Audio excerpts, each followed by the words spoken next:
la fallacieux Dr Washington, l'anatomie d'une escroquerie version 1.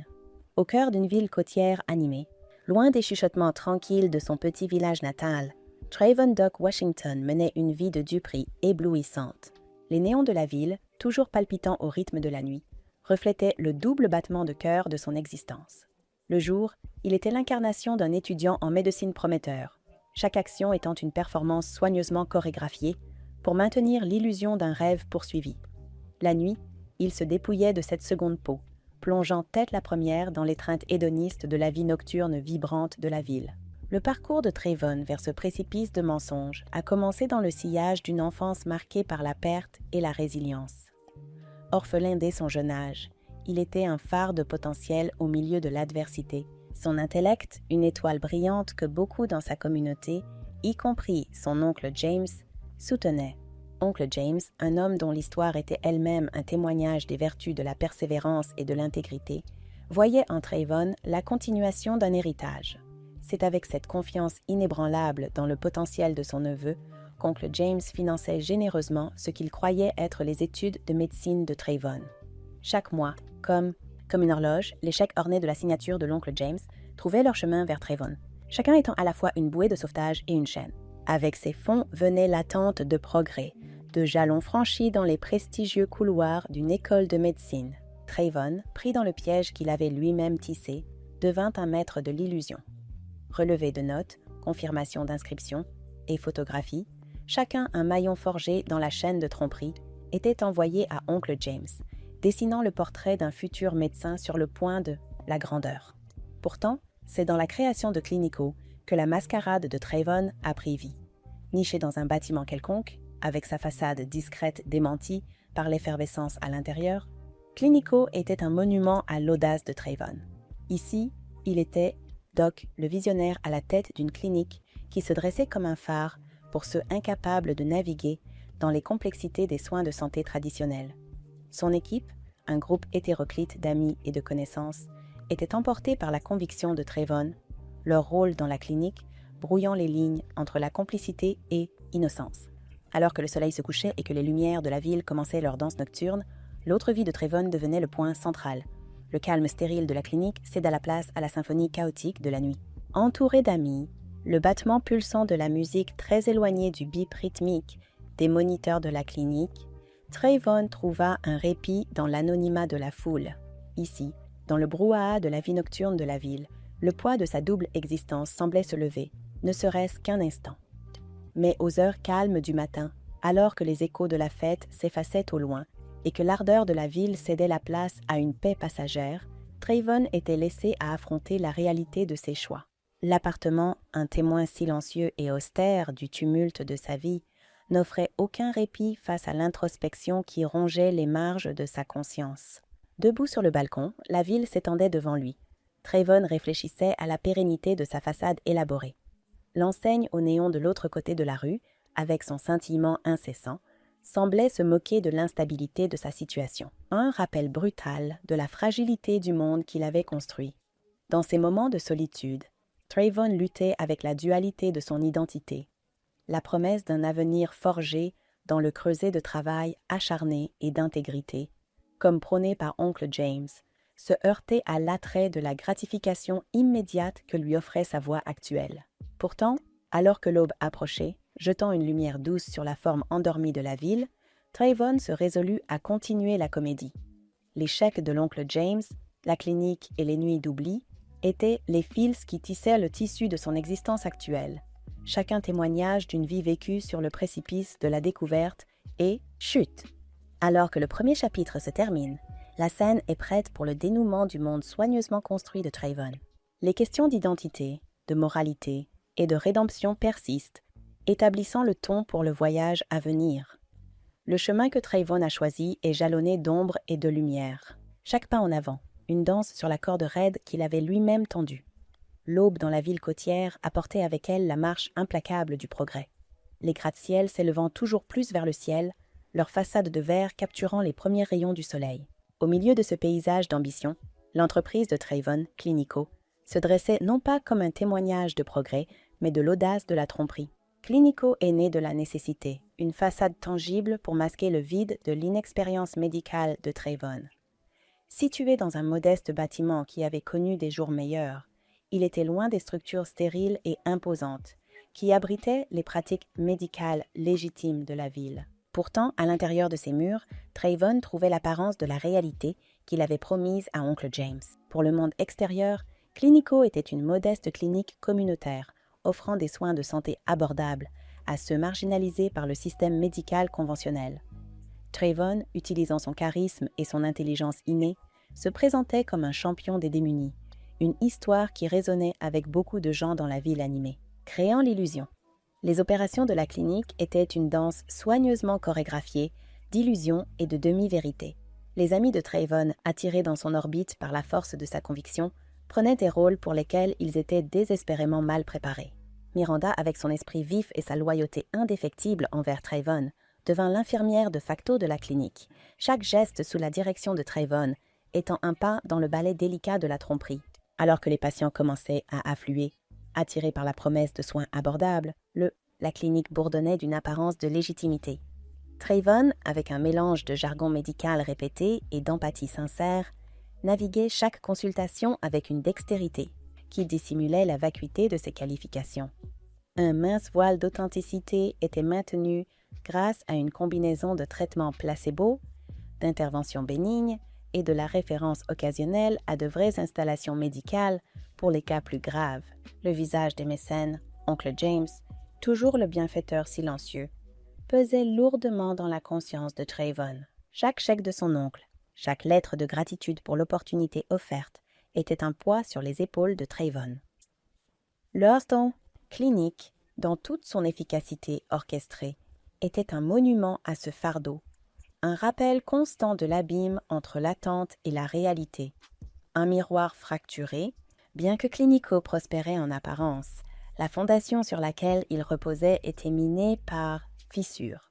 Le personnel, une mosaïque des amis et connaissances de Trayvon, était pris dans le piège de sa création. Leur rôle à la clinique, une danse sur le fil de la morale. Parmi eux, des doutes commencèrent à émerger, des murmures du bourbier éthique dans lequel ils se trouvaient, bien que rapidement étouffés par l'attrait de la cause que Trayvon avait défendue. Dans les moments de calme, lorsque le dernier patient était parti et que les lumières de la clinique s'éteignaient, Trayvon se retrouvait face à la réflexion de l'homme qu'il était devenu. La clinique, avec ses chaises usées et l'odeur légère de désinfectant, était un miroir fracturé. Chaque fissure, une faille dans la façade que Trayvon avait si méticuleusement façonnée.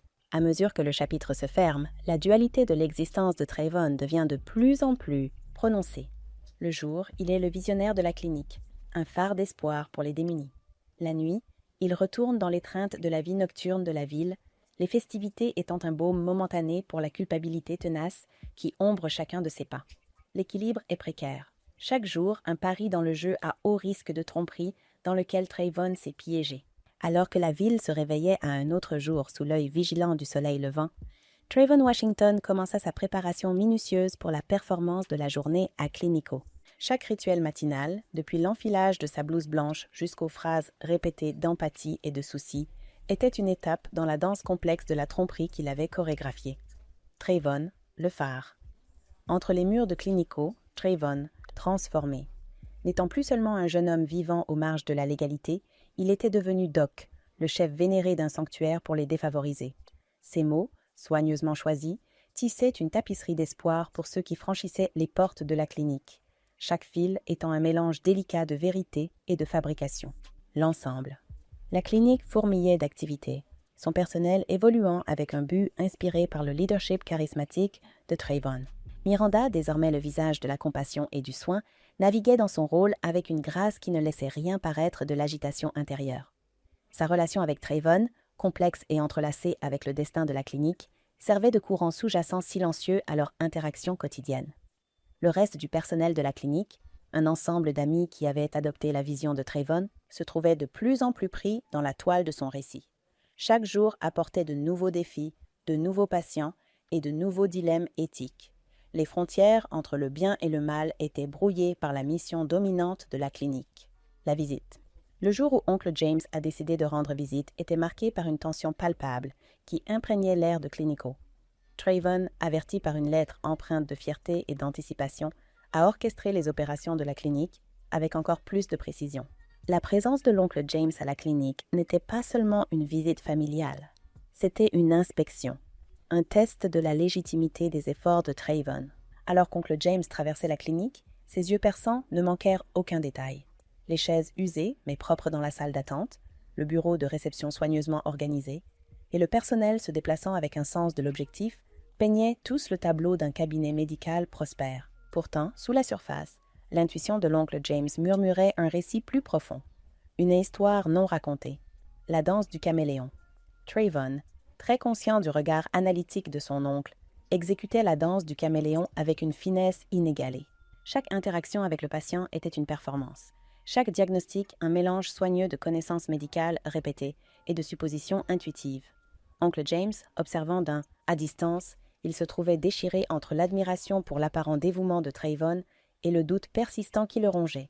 Au fil de la journée, la clinique poursuivait son délicat ballet de soins et de tromperies. Les patients allaient et venaient, chacun partant avec des mots de gratitude pour les services de la clinique, leur louange une mélodie douce amère aux oreilles de Trayvon.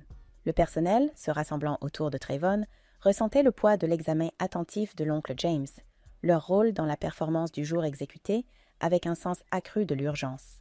Réflexion. Alors qu'oncle James se préparait à partir, ses dernières paroles étaient empreintes de fierté et d'une mise en garde voilée, un rappel des valeurs qu'il avait toujours espéré que Trayvon défendrait. Trayvon, observant la silhouette de son oncle s'éloigner, ressentait plus que jamais la dualité de son existence. Le clinique, avec sa façade de légitimité, avait résisté à la visite de l'oncle James, mais à quel prix? Dans le calme qui a suivi, Trayvon fut laissé à réfléchir sur le chemin qu'il avait choisi. La clinique, un phare d'espoir pour beaucoup, était aussi un miroir reflétant la dichotomie de sa vie. La danse du caméléon, une performance quotidienne d'adaptation et de survie, le laissait s'interroger sur la véritable nature de son héritage. Alors que le chapitre 3 se termine, Trayvon se tient à un carrefour, ses actions futures assombries par les dualités de sa vie. La clinique, un symbole à la fois d'espoir et de tromperie, sert de toile de fond au voyage continu de Trayvon, un voyage marqué par la danse complexe d'un caméléon, un réseau de tromperies. Le matin après la visite de l'oncle James, trouva Clinico plongé dans un calme trompeur. Les courants sous-jacents de tension et d'incertitude, masqués par l'agitation routinière des patients et du personnel. Trayvon, cependant, était vivement conscient de la réalité fragile qu'il avait créée, chaque instant après la visite ressemblant à un répit emprunté. Après la visite, les dynamiques au sein de Clinico commencèrent à changer subtilement. Le personnel, autrefois de simples acteurs dans la tromperie orchestrée par Trayvon, commença à voir leur rôle sous un angle plus critique. Le secret partagé de la véritable nature de la clinique, un lien qui les avait autrefois unis, semblait maintenant peser lourd, une chaîne de complicité que chacun portait. Miranda, dont la relation avec Trayvon s'approfondissait au milieu du chaos, se trouvait déchirée entre sa loyauté envers Trayvon et les dilemmes éthiques que leur entreprise commune présentait. Son amour pour Trayvon était inébranlable, pourtant les ombres du doute projetées par leurs actions chez Clinico commençaient à tester les limites de sa conviction. Des yeux invisibles, inconnus de Trayvon et de son équipe, les germes de leur chute étaient discrètement semés. Des murmures sur les opérations peu orthodoxes de Clinico avaient commencé à attirer l'attention au-delà de leur cercle immédiat. Parmi les curieux se trouvaient des individus ayant l'autorité et l'intention de dévoiler les couches de tromperie que Trayvon avait si méticuleusement construites. Alors que des agents infiltrés commençaient à s'immiscer dans la liste des patients de Clinico, la clinique devenait sans le savoir le théâtre d'un jeu bien plus dangereux. Chaque consultation, chaque diagnostic était désormais soumis à un examen minutieux, les fils de la toile de tromperie étant lentement tirés par des mains invisibles. La fête ne s'arrête jamais. Au milieu de la pression croissante, la double vie de Trayvon continuait à s'effriter. Les escapades nocturnes, autrefois une évasion des exigences de sa double vie, servirent maintenant de rappel brutal du rythme insoutenable auquel il vivait. La frontière entre les festivités de la nuit et les responsabilités du jour commençait à s'estomper, l'oscillation constante entre les deux mondes faisant des ravages. Le personnel de Clinico, beaucoup d'entre eux, qui étaient des participants intégralement au monde nocturne de Trayvon, ont commencé à montrer des signes de tension. La camaraderie qui avait autrefois alimenté leurs réunions après les heures de travail commençait à s'estomper, remplacée par un sentiment palpable de malaise. La clinique, le jour, un phare d'espoir pour les démunis, la nuit, transformée en toile de fond pour leur abandon de plus en plus insouciant. Réflexion dans l'obscurité, dans la solitude des premières heures du matin, alors que la ville dormait et que les échos des excès de la nuit s'estompaient, Trevon se retrouvait à lutter avec les conséquences de ses choix. Les visages des patients qui étaient passés par les portes de Clinico, la confiance qu'ils avaient placée en lui hantait ses pensées. La prise de conscience du potentiel préjudice que sa tromperie pourrait causer, non seulement à lui-même et à ses amis, mais aussi aux personnes qu'il prétendait en servir, commença à assombrir profondément son esprit. À la fin du chapitre 4, la toile de tromperie que Trevon a tissée autour de Clinico se resserre, la menace imminente de l'exposition se rapproche de plus en plus. La clinique, jadis symbole de l'audacieuse défiance de Trevon face aux méthodes conventionnelles de succès, se tient maintenant comme une maison précaire de cartes, chaque jour les rapprochant d'un effondrement qui pourrait tous les ensevelir. Ombre de doute. L'aube se leva avec une teinte cramoisie, projetant de longues ombres sur Clinico, un présage inquiétant de la tempête qui se prépare à l'horizon. Trevon, toujours maître de son domaine, commença à ressentir les premières traces d'inquiétude, s'enrouler autour des bords de son monde méticuleusement construit.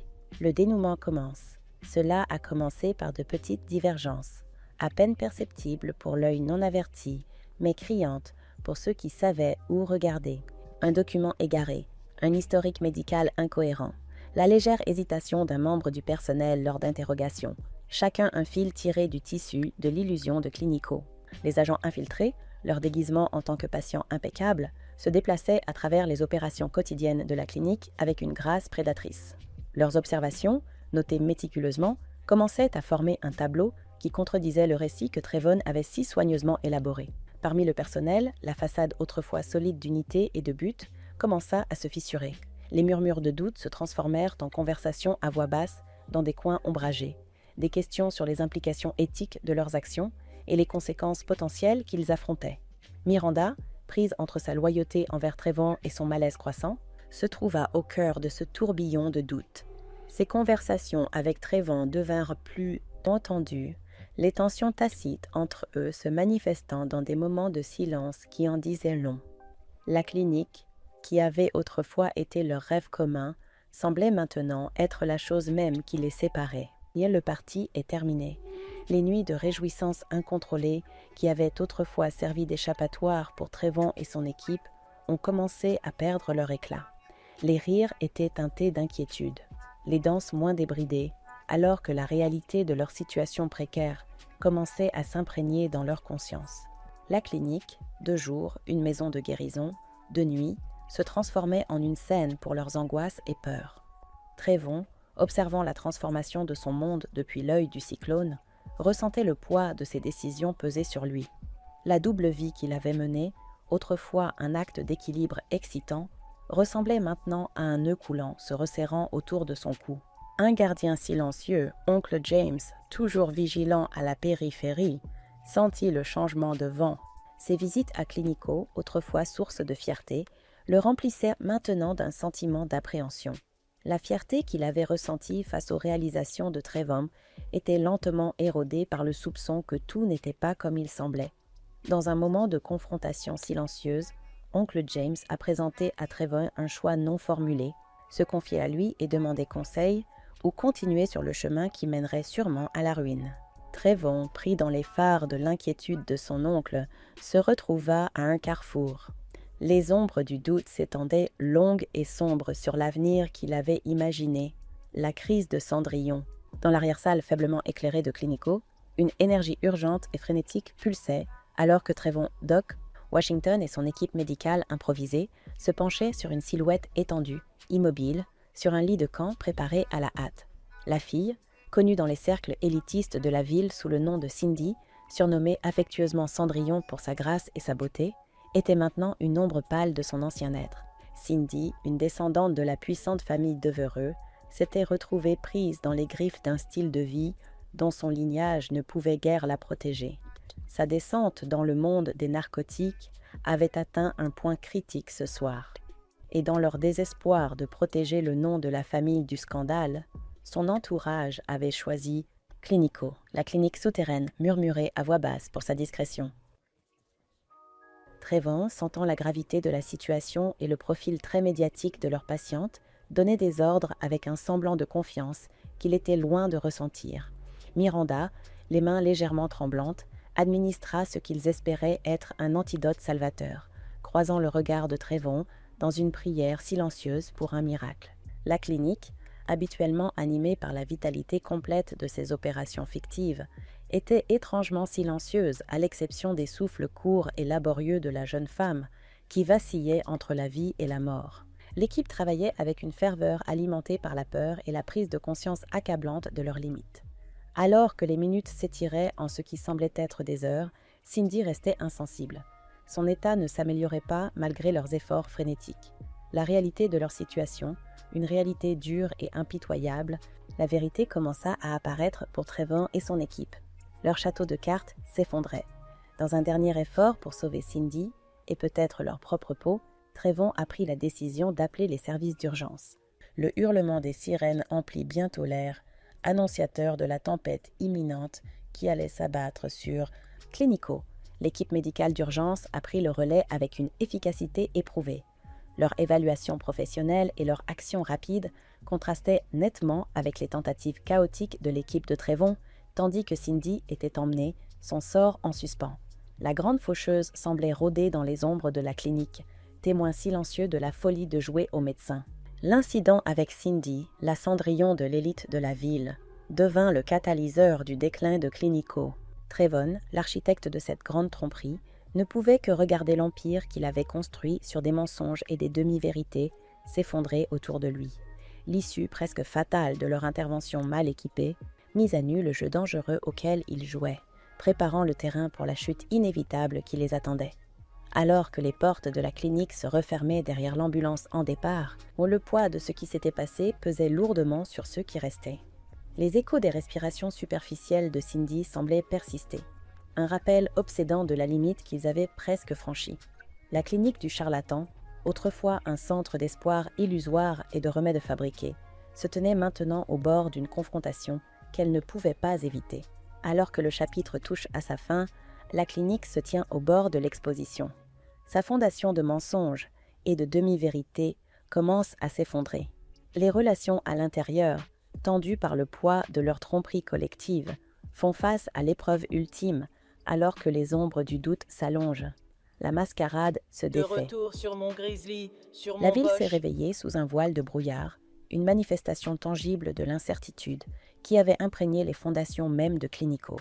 Trevon, se tenant parmi les vestiges de son empire, pouvait sentir les tremblements de l'effondrement imminent résonner à travers les murs de la clinique. L'opération subreptice.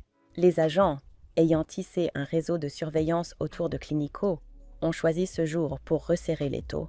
Avec une précision née d'une planification minutieuse, ils convergèrent vers la clinique, leur présence n'étant plus dissimulée sous l'apparence de patients dans « un besoin ». Trevon, confronté à la réalité brutale de sa situation, se retrouva figé, la myriade de possibilités défilant devant ses yeux à toute vitesse. La clinique, autrefois un symbole d'espoir dans son récit de défiance, était devenue l'arène de sa chute potentielle. La chute depuis en grâce. Lorsque les agents ont fait connaître leur présence, la clinique a éclaté dans le chaos. Les membres du personnel, pris dans le tourbillon d'accusations et de révélations, cherchaient à se distancer de la façade qui s'effondrait. Miranda, sa loyauté envers Trevon un lourd fardeau, restait à ses côtés, sa détermination un contraste frappant avec le désordre environnant.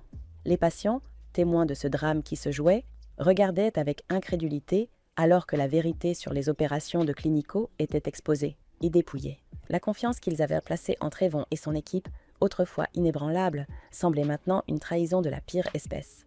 Oncle James, étant arrivé au milieu de la tourmente, se tenait comme un témoin silencieux du dénouement de Trevon. La déception dans ses yeux était le miroir du désespoir de Trevon, un reflet du potentiel gâché dans la poursuite d'un rêve mal avisé. Dans un moment de clarté au milieu du chaos, oncle James s'approcha de Trevon ses mots perçant le bruit avec la précision du scalpel d'un chirurgien. « Ce n'est pas la fin, dit-il, sa voix étant une bouée dans la tempête. Mais le chemin de la rédemption sera un que tu devras parcourir seul. Les conséquences. » Alors que la poussière retombait et que les portes de la clinique étaient fermées, Trevon se retrouva à un carrefour. Le bal masqué était terminé, l'illusion avait volé en éclats, laissant derrière elle la réalité brutale des conséquences auxquelles il devait maintenant faire face. La nuit, autrefois toile de sa double vie de fête et de tromperie, était désormais témoin de sa réflexion solitaire. La ville autour de lui, indifférente à l'ascension et à la chute de l'empire d'un homme, continuait son rythme incessant, rappelant un monde qui avançait, insensible à son sort. Dans la solitude de son appartement, Trevon contempla le voyage qui l'avait mené à ce précipice. Les choix qu'il avait faits, chacun étant une étape vers cette conclusion inévitable, semblaient maintenant comme des échos d'un lointain et passé. La route à venir, incertaine et parsemée des défis de la restitution et de la rédemption, s'étendait devant lui, un témoignage de la résilience de l'esprit humain face à l'adversité. Alors que le chapitre 6 se termine, la clinique reste un témoin silencieux de la folie de l'ambition détachée des ancres de l'intégrité et de la vérité. Les personnages, chacun victime à leur manière, de la toile de tromperie que Trevon avait tissée, faisaient face à la tâche ardue de recoller les morceaux de leur vie brisée. À la suite de la révélation de la clinique, la ville semblait vibrer des murmures des récits de la chute en disgrâce de Trevon Washington. L'autrefois célèbre docteur de clinico se retrouva pris au piège dans le propre filet qu'il avait tissé, le poids de sa tromperie s'appuyant sur lui avec la force inexorable de la réalité. Le châtiment de Trevon. Les jours qui suivirent furent un tourbillon de procédures légales, chaque moment rappelant brutalement la gravité de ses actions. Trevon, dépouillé de la façade de clinico, affronta les conséquences de front, son plaidoyer mêlant remords et demande de clémence. La salle d'audience, une scène austère et impitoyable, a été témoin de la désintégration d'un rêve, bâti sur des mensonges, les liens qui se rompent. Le personnel de la clinique, autrefois uni sous la bannière de la vision de Trevon, se retrouva à la dérive après le scandale. Miranda, son cœur lié au destin de Trevon, se tenait à ses côtés, sa loyauté un phare dans la tempête de la censure publique. Pourtant, le chemin devant eux était semé des éclats de leur passé brisé, chaque pas rappelant le coup de leur complicité. Oncle James, pris entre son amour pour Trevon et la désillusion de la trahison, luttait avec les vestiges des choix de son neveu. Dans le silence de son bureau, entouré des souvenirs d'un optimisme passé, il rédigeait des lettres à Trevon, chaque mot étant un témoignage du douloureux parcours du pardon et de la compréhension. Son soutien, autrefois inébranlable, était désormais tempéré par la sagesse du recul, une lueur dans l'obscurité qui enveloppait Trevon, une nouvelle aube.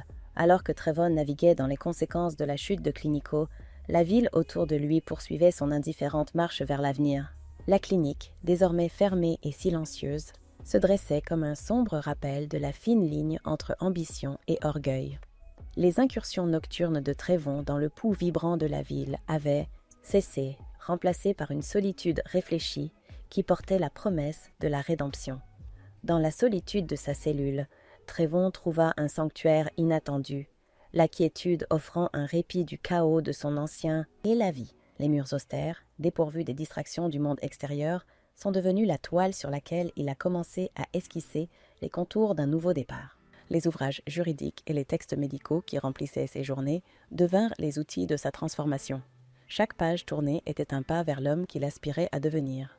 Le chemin vers la rédemption était solitaire. Chaque pas une négociation entre l'homme que Trevon avait été et celui qu'il cherchait à devenir. Les lettres de l'oncle James, autrefois source de conflits, servaient maintenant de bouée de sauvetage, leurs mots imprégnés de la sagesse acquise du pardon et de la possibilité d'une seconde chance. Alors que le chapitre 7 touche à sa fin, Trevon se tient au seuil d'un nouveau chapitre. Les leçons du passé, lourdes mais nécessaires. Fardeau, la chute de la grâce, bien qu'une descente dans les profondeurs de la conséquence et, en le remords, contient également la promesse d'une ascension, une chance de renaître des cendres de la disparition de Clinico et d'embrasser le potentiel d'un véritable changement. Alors que les saisons changeaient, baignant la ville dans les teintes chaudes de l'automne, la période d'introspection de Trevon s'approfondissait. Les murs de sa cellule, autrefois un rappel brutal de sa chute, devenaient progressivement le terrain de sa renaissance. Avec chaque jour qui passait, Trevon se consacrait à l'étude de la médecine, non pas comme la façade qu'il avait autrefois orchestrée chez Clinico, mais avec l'intention sincère de réparer le passé. Les textes médicaux, autrefois accessoires de sa tromperie élaborée, devinrent désormais ses mentors, leurs pages contenant les clés de la rédemption qu'il recherchait si ardemment. Des lettres de l'extérieur. Les lettres de Miranda, imprégnées d'un mélange de chagrin et d'espoir, servèrent de phare pour Trevon. Sa croyance inébranlable en sa capacité de changer, malgré les ombres de leur passé commun, renforçait sa détermination. Chaque mot écrit par Miranda était un témoignage de leur lien durable, une connexion non seulement épargnée par la tempête, mais évoluant à travers elle. La correspondance de l'oncle James, initialement sèche et chargée de déception, s'adoucit progressivement, reflétant le changement des saisons. Ces mots, empreints de sagesse et d'un pardon réticent, devinrent une lumière guide pour Trevon, éclairant le chemin vers la reconquête de la confiance qu'il avait dilapidée. Dans le calme de sa cellule, Trevon trouva un inattendu et réconfort.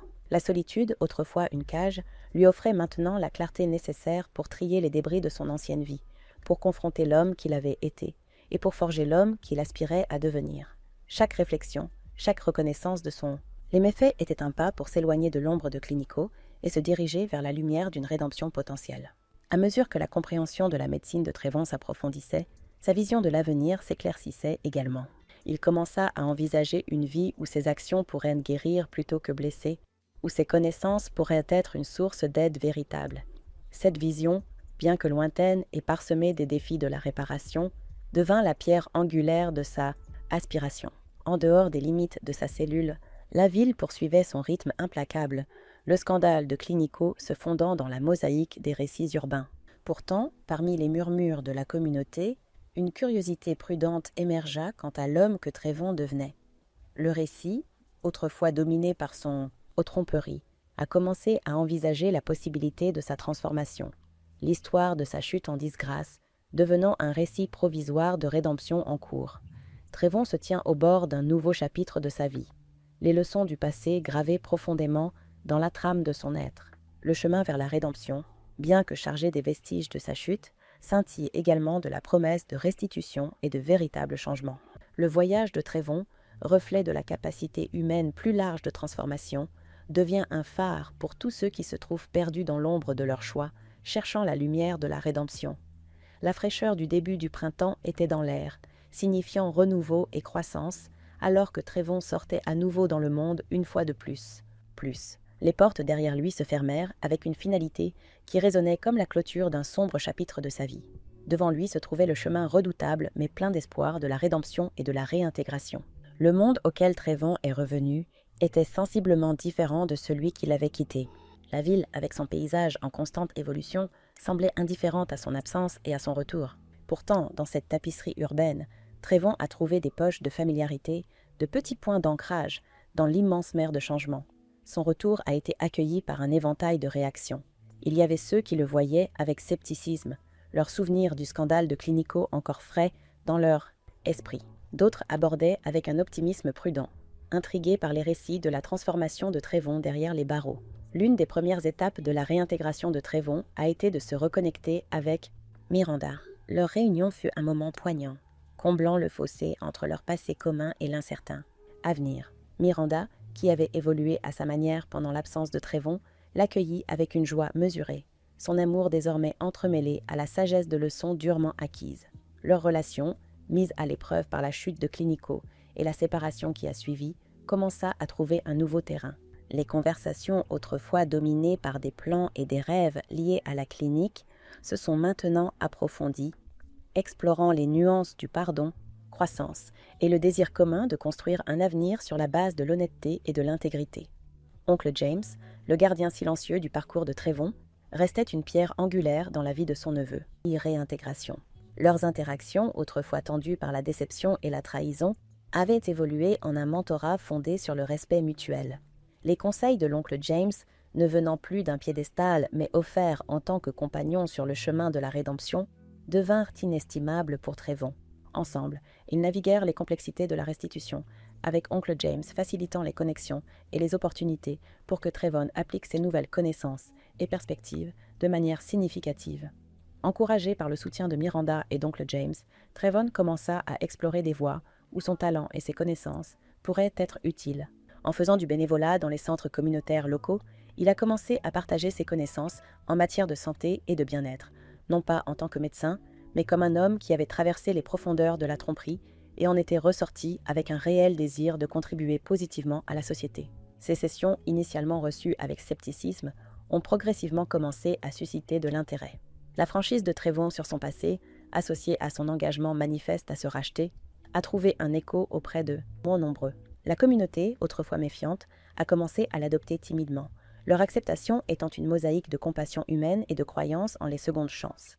Alors que le chapitre 9 touche à sa fin, Trayvon se tient au seuil d'un nouveau chapitre de la vie, son passé étant une tapisserie de leçons apprises, son avenir une toile de possibilités. Le chemin de la rédemption, parsemé des défis de la réintégration et du spectre des méfaits passés, regorge également de potentiel pour une véritable transformation et des contributions significatives. Le récit, une réflexion sur les thèmes de la faillibilité, de la croissance et de l'indomptable esprit humain, continue de se déployer, avec la fraîcheur du printemps insufflant une nouvelle vie dans le Ville. Trayvon et Miranda se retrouvaient à naviguer la délicate danse de la reconstruction de leur vie ensemble. Leur histoire commune, marquée par les sommets de leurs premières ambitions et les bas de la chute de Clinico, servait maintenant de fondation pour leur avenir. La relation de Trayvon et Miranda, tempérée par les épreuves qu'ils avaient traversées, commença à s'épanouir à nouveau. Leur conversation, autrefois éclipsée par le spectre de Clinico, maintenant florissant avec des discussions sur la croissance personnelle. L'amour, ont-ils découvert, n'était pas seulement partager les joies de la vie, mais aussi sur le fait de rester ensemble face à l'adversité et d'en sortir plus fort. Trayvon, avec les conseils de l'oncle James et le soutien indéfectible de Miranda, a commencé à canaliser ses connaissances et expériences dans une nouvelle entreprise. Tirant des enseignements de son parcours, il a imaginé un programme de sensibilisation communautaire axé sur l'éducation à la santé et la prévention des arnaques médicales, un témoignage de son engagement à se racheter et à contribuer positivement à la société. Cette initiative, fondée sur les piliers de l'honnêteté, de l'intégrité et d'une authentique bienveillance, fut accueillie avec un optimisme prudent par la communauté. L'approche transparente de Trayvon, reconnaissant son passé tout en se concentrant sur les contributions présentes et futures, a commencé lentement à réparer les ponts brûlés par la tromperie de Clinico. Alors que leurs efforts commençaient à porter fruit, Trayvon et Miranda ont fait un pas important vers la consolidation de leur avenir ensemble. Leur fiançailles, une affaire discrète, marquée par la compréhension intime et partagée. Mon expérience était une célébration de leur résilience et de la force durable de leurs liens. La planification de leur mariage, dépourvue du faste de leur vie passée, était un reflet de leurs nouvelles valeurs. Ce devait être un rassemblement de proches et de la famille, un témoignage des plaisirs simples de la vie et de la beauté des secondes chances. Le jour du mariage, qui se déroulait sur fond de ville en fleurs, était une convergence du passé et de l'avenir. Oncle James, assistant à l'union de Trayvon et Miranda, vit l'aboutissement d'un voyage marqué par des épreuves et des triomphes. Sa bénédiction, imprégnée de la sagesse des années et de la chaleur de l'amour familial, était un guide pour les jeunes mariés alors qu'ils commençaient leur nouvelle vie ensemble. Alors que Trayvon et Miranda se tenaient main dans la main, entourés par la chaleur de leurs proches, les défis du passé et les incertitudes de l'avenir semblaient s'évanouir, ne laissant que la promesse du présent. Leur voyage, un témoignage de la capacité humaine à grandir, pardonner et se racheter, était un message d'espoir pour tous ceux qui avaient été témoins de leur chute et de leur ascension. Le récit, tissé à travers les complexités de l'ambition, de la tromperie et de la quête de rédemption, se termine par une célébration de l'amour, de la résilience et de la croyance inébranlable en les secondes chances. L'histoire de Trayvon et Miranda, un mosaïque d'expériences humaines, est un témoignage de l'esprit indomptable de l'espoir et des possibilités infinies que la vie offre.